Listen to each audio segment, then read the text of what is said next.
À la une de ce journal, nous allons commencer par l'interview que le président de la République a accordée hier samedi à sa porte-parole Tina Salama.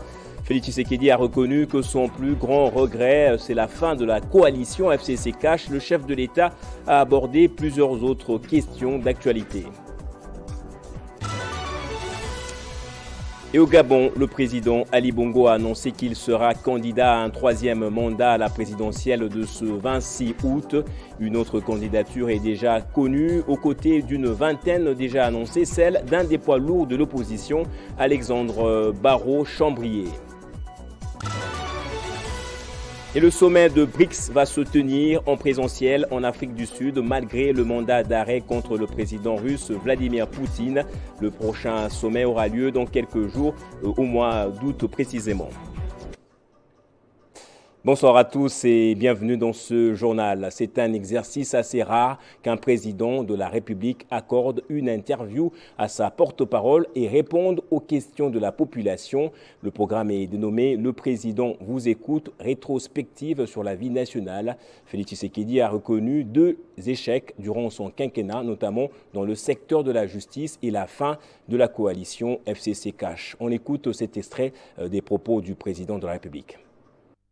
Je vais vous étonner par le regret, c'est la fin de la coalition FCC-Cash. C'est un regret parce que je m'étais vraiment investi là-dedans. Vous savez, je crois, moi, en la solidarité des Congolais. Je me disais, ces amis ont eu la gestion qu'ils ont eue. On peut en dire ce qu'on veut. Pour moi, c'est terminé, c'est du passé. Maintenant, on va expérimenter une nouvelle chose.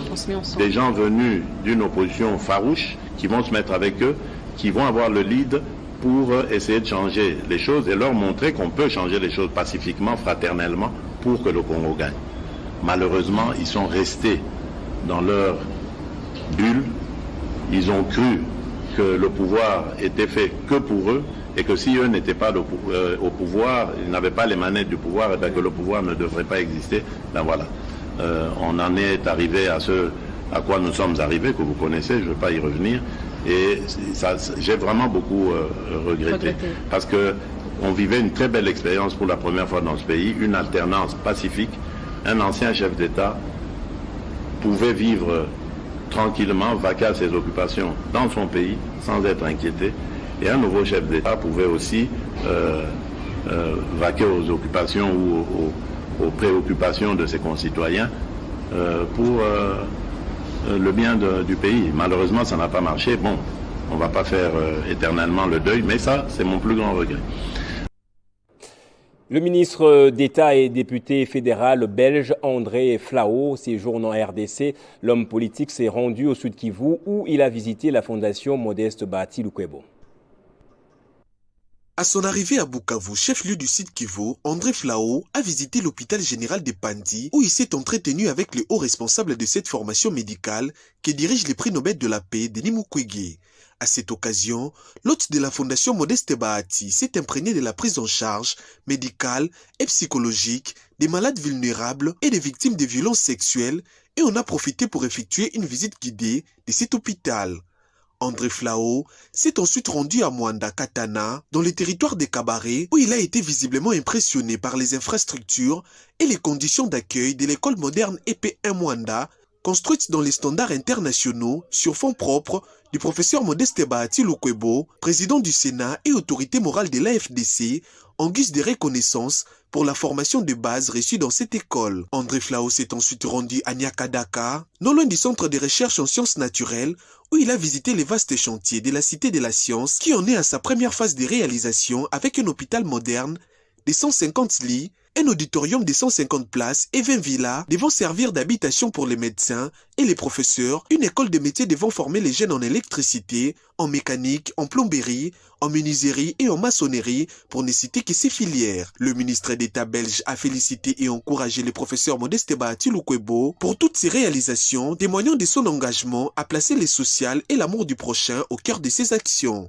Pour boucler sa visite au Sud Kivu, André Flao a animé une conférence de presse à l'hôtel Begonia sur les thèmes relations belgo-congolaises, bilan, enjeux et perspectives d'avenir. Du Sud Kivu, André Flao s'est envolé pour Lubumbashi dans le Haut-Katanga. Et Bukavu accueille aussi depuis le samedi un haut cadre du parti UDPS, Deo Bizibou Balola.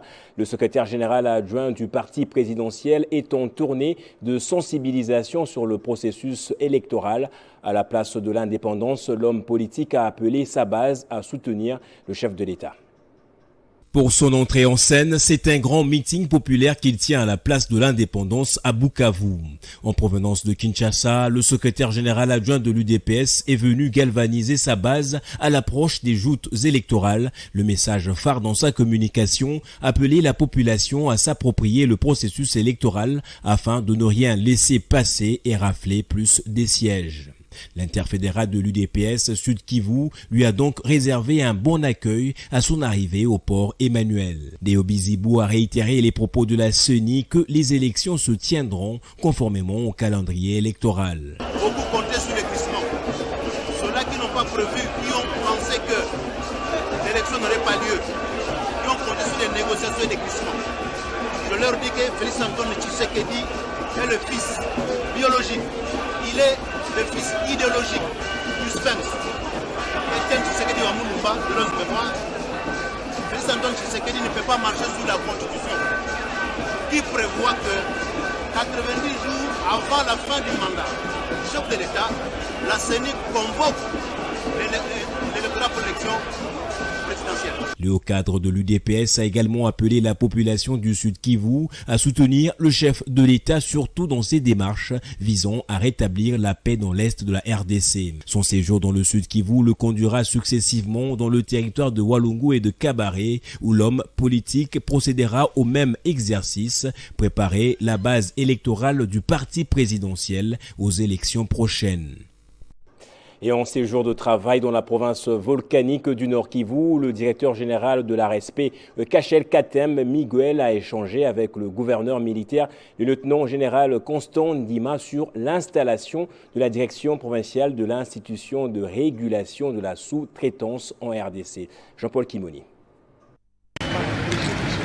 Il se déploie quasiment sur tous les fronts de la RDC afin de faire asseoir le desiderata du président de la République dans le secteur de la sous-traitance. Le directeur général de l'autorité des régulations de la sous-traitance dans le secteur privé en RDC, l'honorable Miguel Katem Kachal, a durant son séjour de travail à Goma été reçu par les gouverneurs militaires du Nord Kivu, le lieutenant général Constant Ndima, à son cabinet officiel. Le défenseur des sous-traitants en RDC est venu faire part à l'autorité provinciale l'objet de sa mission dans la ville de Goma. Nous sommes venus ouvrir officiellement une direction provinciale de l'autorité de régulation de la sous-traitance dans le secteur privé ici à Goma, dans la vision de son Excellence, Monsieur le Président de la République, chef de l'État, qui veut à ce que la population congolaise ou les Congolais puissent accéder à l'économie, puissent tenir en main leur économie. Raison pour laquelle nous sommes venus ici pour encadrer ces entrepreneurs dans la sous-traitance, dans la participation de la chaîne des valeurs, dans la collaboration avec les sociétés principales implantées ici dans la province du Nord Kivu. Avec témérité, le patron de la sous-traitance dans le secteur privé voudrait par l'installation d'une nouvelle direction provinciale avoir un suivi permanent et minutieux sur le respect de la loi qui s'impose dans ce domaine. Et Goma est une ville manifestement très entreprenante grâce à une population réellement plongée dans les affaires, estime le directeur général de l'ARSP. Le chef-lieu du Nord Kivu a vécu la première soirée de réseautage organisée par l'ARSP, une occasion pour Miguel Katem de parler de sa lutte dans ce secteur pourvoyeur des richesses.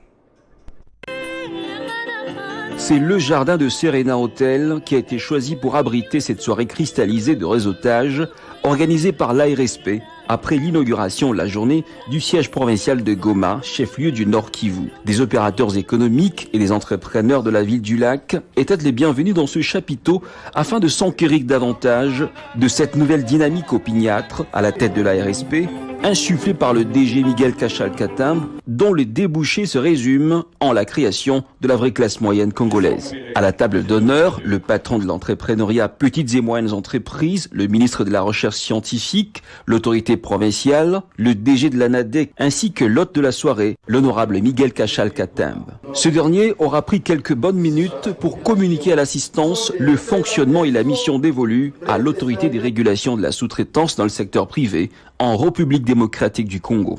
Je pense que balabari nifuata ku inigom na balabari tufuata ku télévision ku iniking, j'avais très bien expliqué en donnant les chiffres qui échappent à la République, les chiffres qui est plus ou moins de 7 milliards de dollars. Je l'ai dit. Autour des tables, des échanges de contacts dans une ambiance bon enfant ont vécu et le leadership du DG Miguel a été applaudi à juste titre. Cette soirée s'est donc clôturée par une série des échanges de cadeaux. Excellence. Olivier Kiboko Munongo Msiri, bourgmestre de la commune de Likasi et prince des Bayéké, a pris part active à la célébration du jubilé d'argent de Sa Majesté Roi Mwami Mwenda Bantou Masuka Kanere Nera. L'activité s'est déroulée à Bunkeya. C'est avec empreinte qu'Olivier Kiboko Munongo Msiri, prince des Bayéké, sous les ailes du parti direct, parti cher à Moïse Matembo, participe au jubilé d'argent de Sa Majesté Mwami Mwenda Bantou Masuka Kanere Nere Munongo Godefroy Junior.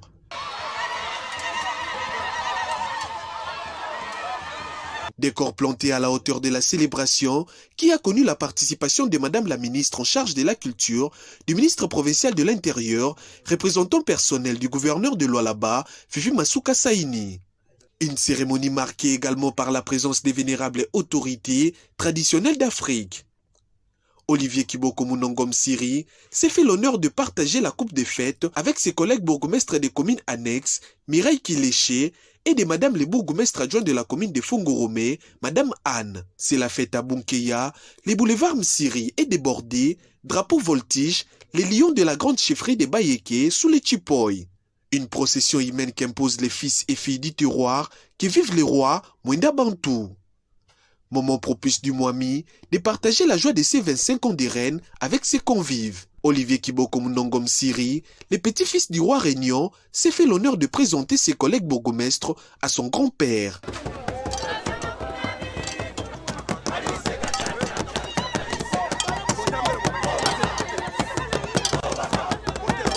Mwami Mwenda Bantou Masuka Kanera Nera. Comment s'organiser pour remporter plus des sièges lors des élections générales de décembre prochain? La question était au centre de l'échange entre Cédric Nguindou, cadre du mouvement de libération du Congo, et sa base de Bandalungwa. Des dispositions pratiques ont été arrêtées par cette base de la circonscription de la Funa. En prélude des élections qui pointent à l'horizon, Cédric Nguindou, cadre du mouvement de libération du Congo, parti cher à Jean-Pierre Bemba, a sensibilisé la population de la Funa, précisément celle de la commune de Bandalungwa, sur la tenue effective des élections. Cédric Nguindou a également tenu à informer à sa base de Bandalungwa qu'il sera effectivement candidat aux législatives prochaines pour la circonscription de la Funa à Kinshasa, ticket gagnant du MLC. Ici à Bonal que nous lançons notre itinérance de sensibilisation pour leur dire de se mobiliser massivement pour la réussite de cette élection. Nous nous sommes portés candidats pour apporter une valeur ajoutée dans cette démarche politique et républicaine. Bien avant la tenue de cette rencontre, Cédric Nguindou, qu'on appelle affectueusement Mwana Funa, et sa team des Bandalungwa ont initié un grand salongo le samedi 8 juillet 2023 dans cette municipalité, précisément le curage du caniveau à proximité de la maison communale, comme qui dirait un corps sain dans un esprit sain. Et des partis politiques continuent de voir le jour. Le dernier en date, la Convention des Congolais pour la recevabilité CCR de Vital Mouchoko au Chigo Cholet. La présentation officielle a eu lieu dans la salle polyvalente de la paroisse Sainte-Anne de Gombe. La salle polyvalente de la paroisse Sainte-Anne est pleine à craquer avec les membres et militants du parti politique Convention des Congolais pour la redevabilité, parti cher à Vital Mouchoko. C'est la sortie officielle de ce parti qui forme les Congolais sur la citoyenneté et la récivabilité, donc savoir rendre compte. C'est la sortie officielle de ces partis qui forme les Congolais sur la citoyenneté et la rédévabilité, donc savoir rendre compte à la nation congolaise, formation qui vise la famille comme cellule des bases dans des avenues, communes ou territoires, provinces et la RDC tout entière. En étant une partie naissante, Tozali parti Oyo, Tozali pour la rédévabilité, Ndenge Kombo Ezo Kolobela. Nous sommes un parti de rédévabilité tel que son nom se présente. Nous sommes venus avec des préceptes de citoyenneté, donc apprendre à nouveau les Congolais ses droits et valeurs pour l'émergence de notre pays. Les élections de 2023 approchent et Vital Mouchoko nous livre son aperçu et son approche. Nous venons de naître dans une période où il y a vraiment les tractations sur les élections, mais c'est une partie qui a tout un programme de vie. Ce n'est pas pour rien qu'on a parlé de la rédévabilité. Cette rédévabilité va partir de la famille comme cellule de la nation. La Convention des Congolais pour la rédévabilité est un parti qui a pour mission unir tous les Congolais comme un seul homme pour bâtir une nation forte dans sa dignité. Et l'ANCL continue de se redynamiser dans la commune de Ngiringiri. Le président national du parti politique, Jules Bavon-Mwamba, a échangé avec la jeunesse de la municipalité sur les enjeux de l'heure. L'activité s'est déroulée en présence des cadres et autres invités venus spécialement pour l'occasion. Ngiringiri, la salle s'enflamme à l'entrée de Gilles Bavon-Mwamba Mokendi, président national de l'Alliance pour la nouvelle classe libérale, ANCL. Majoritairement jeune, l'assistance a été édifiée sur les enjeux de l'heure, particulièrement sur le processus électoral qui pointe à l'horizon, en présence de plusieurs personnalités dont le conseiller du chef de l'État, sur les questions minières, le représentant du bourgmestre de Ngiringiri, le président de la Ligue des jeunes, le haut cadre militant, Gilles Bavon-Mwamba informe à l'opinion l'appartenance de son parti au regroupement politique AACRD de Christophe Mbosson-Kodia pour mieux affronter les élections et lance la mutuelle des crédits du parti en vue d'aider ses membres à faire face à la crise socio-économique. Si vous voulez nous chercher durant ces séances électorales, vous devez nous identifier au cartel AACRD avec autorité morale, président Mbosso Christopher. Réunissons nos forces, réunissons nos énergies, parce que nous devons passer au renouvellement de la classe politique. Nous devons inculquer à la jeunesse l'esprit du changement, le patriotisme. Nous devons extérioriser notre idéologie politique, la lutte contre la pauvreté, donc l'entrepreneuriat d'abord. Occasion également de présenter les candidats du parti ANCL et d'affirmer leur soutien au président de la République, Félix-Antoine Tshisekedi, au prochain scrutin. Un cadeau a été remis au président de la Ligue des jeunes de ce parti d'espoir pour sa force de mobilisation. En religion à présent, le Conseil supérieur chiite à Kinshasa a célébré la fête de Al-Gadir, une fête qui marque le parachèvement de la religion et de l'agrément de l'islam par Dieu. L'événement s'est déroulé au siège du mouvement spirituel à Gombe. Comme à l'accoutumée, la cérémonie a commencé par la lecture du Coran prononcé par un enfant de l'orphelinat Fatima Zahra. Il s'en est suivi du mot de circonstance tenu par Cheikh Floyd Issa Kabouya qui a souhaité la bienvenue aux invités et circonscrit l'importance de cette journée en mettant plus d'accent sur les objectifs du Conseil supérieur chiite RDC. Ce n'est pas une journée mélancolique, mais c'est une journée de grande fête. Cette journée marque la troisième plus grande fête de l'islam, on peut dire.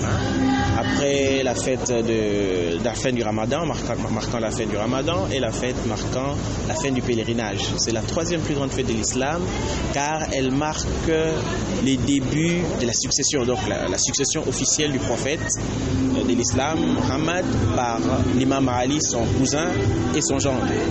Donc c'est une journée de réjouissance parce qu'en ces jours, l'islam est devenu une religion complète.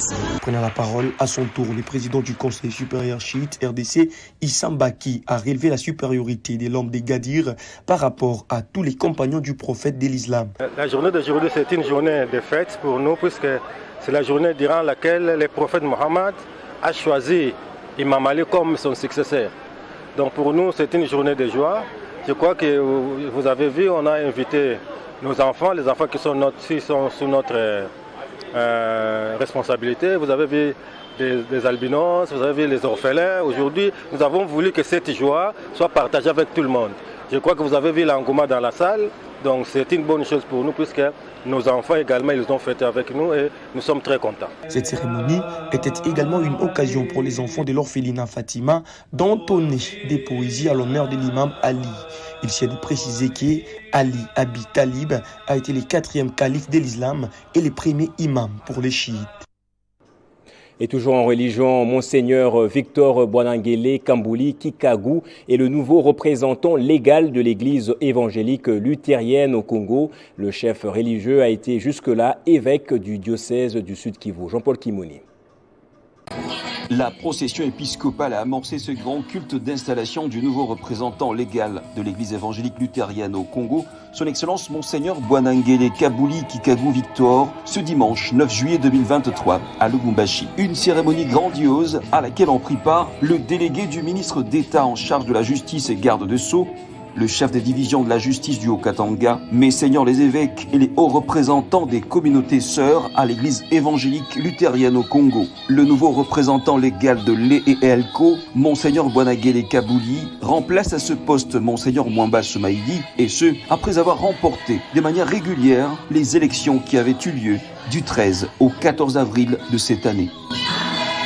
Dans son homélie, l'officiant du jour a parlé des caractéristiques du pardon liées directement au grand cœur pour un leadership réussi, car diriger, c'est aussi influencer. Pour leur part, le conseiller au ministère de la Justice et le chef de division de la justice du Haut-Katanga ont tour à tour lancé un message aux évêques de l'église évangélique luthérienne au Congo, de manière à respecter la loi, car ces élections sont un aboutissement d'un long processus. Suivra l'installation proprement dite des Monseigneurs Victor Boanangele Kambouli Kikagou et la remise et reprise entre les représentants sortants et entrants. Et l'actualité en Afrique à présent, candidat à sa propre succession au pouvoir depuis bientôt 14 ans, le président gabonais Ali Bongo a annoncé dimanche qu'il sera candidat à la présidentielle du 26 août pour un 3e mandat. Il apparaît pour l'heure comme le grand favori du scrutin car l'opposition s'avance en ordre très dispersé. Une vingtaine de personnalités ont déjà annoncé leur intention de se présenter. Et la 62e conférence des chefs d'État de la CEDEAO s'est ouverte ce dimanche en Guinée-Bissau. Les dirigeants se penchent sur les situations politiques au Mali, en Guinée et au Burkina Faso. La conférence des chefs d'État et des gouvernements de la Communauté économique des États de l'Afrique de l'Ouest, la CEDEAO, s'est ouverte ce dimanche 9 juillet 2023. Les délégations des plusieurs pays de la sous-région y prennent part, dont à la tête de cette conférence le président nigérien Bola Tinubu, qui, avec ses pairs, vont se pencher sur 2 importants sujets, notamment les évolutions des transitions au Burkina Faso où l'insécurité gagne du terrain malgré les efforts consentis, en Guinée où la transition guinéenne hésite et au Mali, même si les scrutins référendaires s'éténuent, la CEDEAO attend impatiemment la suite. Un autre dossier sur la table est l'inquiétude de certains pays de la sous-région suite au retrait du Mali de la MINUSMA. La 63e session de l'institution sous-régionale a publié un document indiquant les risques d'aggravation de l'insécurité dans les Sahel. Ainsi, il faudra prendre des mesures. Ces 3 pays, la CEDEAO et les autorités des transitions avaient déjà fixé les chronogrammes pour l'organisation des scrutins. Ainsi, le chef d'État de l'Afrique de l'Ouest présent à ces assises devront finalement évaluer les avancées réelles pour la tenue des échéances électorales. Pretoria organisera bel et bien le prochain sommet des BRICS auquel Vladimir Poutine est convié, et ce malgré le mandat d'arrêt émis par la Cour pénale internationale à l'encontre du président russe. Mais le président sud-africain qui a fait cette annonce ne s'est pas prononcé sur la présence ou non au sommet du président russe, visé depuis mars par un mandat d'arrêt pour le crime de guerre de déportation d'enfants ukrainiens depuis l'invasion de l'Ukraine, des accusations que Moscou a toujours rejetées. L'artiste musicien Félix Wazekwa a été ce dimanche l'hôte de Télé 50 dans le cadre du magazine JMK Rencontre. L'entretien avec le patron de l'espace 50 s'est axé particulièrement sur la production de l'artiste le 12 août prochain au stade des Martyrs. Bobambongo. Il est 13h30. Félix Wazekwa foule le seuil des installations de Télé 50. C'est Jean-Marie Kassamba, directeur général de l'espace 50, qui accueille l'artiste. Tout d'abord, un briefing d'avant-émission dans une ambiance conviviale dans son bureau.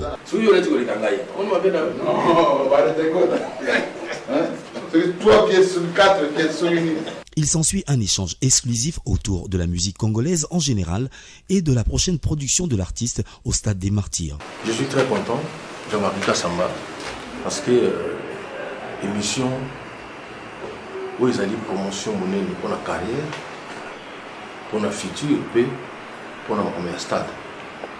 Voilà. Donc heureusement, je ne vais pas il fallait la foutre. Sentiment d'émotion, mais dans une impulsion de reconnaissance, Jean-Marie Kassamba, se rappelant d'un souvenir marquant, remercie l'artiste et appelle à un amour vrai d'entre les Congolais. Aimons-nous vivants. Voici quoi, hein? Je viens de faire un bon souvenir, hein? Témoignage. Où il y a Salelanga, les lots, un peu retour d'ascenseur. Mais le 12, n'oubliez pas, ma stade, moi je serai. Félix Wazekwa, qui va à l'assaut du stade des Martyrs, est reparti animé d'un reconfort entier, ayant obtenu l'accompagnement de Jean-Marie Kassamba dans la stratégie promotionnelle de ce concert prévu le 12 août prochain. On va prendre le rappel des titres à présent. Félix Tshisekedi a accordé samedi une interview à sa porte-parole Tina Salama. Le président de la République a reconnu que son plus grand regret, c'est la fin de la coalition FCC Cash. Le chef de l'État a abordé également plusieurs autres questions d'actualité. Et au Gabon, le président Ali Bongo a annoncé qu'il sera candidat à un troisième mandat à la présidentielle de ce 26 août. Une autre candidature est déjà aussi connue, aux côtés d'une vingtaine déjà annoncée, celle d'un des poids lourds de l'opposition, Alexandre Barraud-Chambrier. Et le sommet de BRICS va se tenir en présentiel en Afrique du Sud malgré le mandat d'arrêt contre le président russe Vladimir Poutine. Le prochain sommet aura lieu dans quelques jours, au mois d'août précisément. Et c'est par ici que va se refermer ce journal. Merci à vous tous de l'avoir suivi.